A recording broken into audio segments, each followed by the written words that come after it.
In today's video, I'm going to teach you how to add a debit card in Remitly. First, open your Remitly account and make sure you're signed in. Once you're inside the app, take a moment to confirm that you're on your main account screen.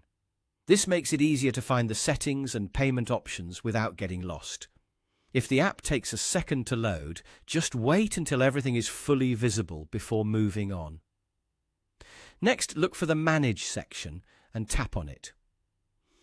This area is where Remitly keeps important account and transaction settings, so if you ever need to update personal details or payment preferences in the future, this is usually a good place to start.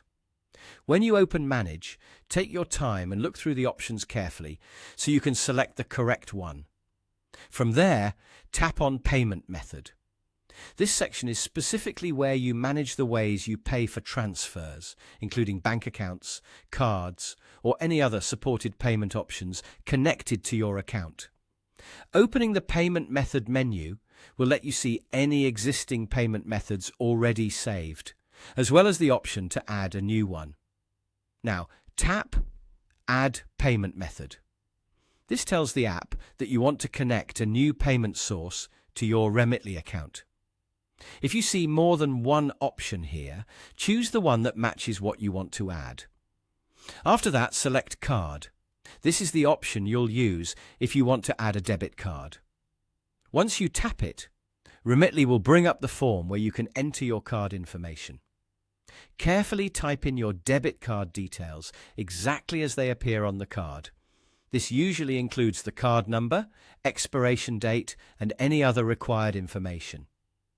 Make sure everything is accurate before you continue, because even a small mistake can prevent the card from being accepted or verified properly. As you enter the details, double-check each field before submitting. It's a good habit to review the information one last time, especially if you're typing on a phone where errors can happen easily. Also, make sure you're entering a debit card and not a card type that may not be supported for your transfer.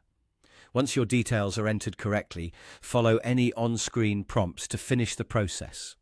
After that, your debit card should be added and ready to use for future Remitly transactions. And that's it. That's how to add a debit card in Remitly.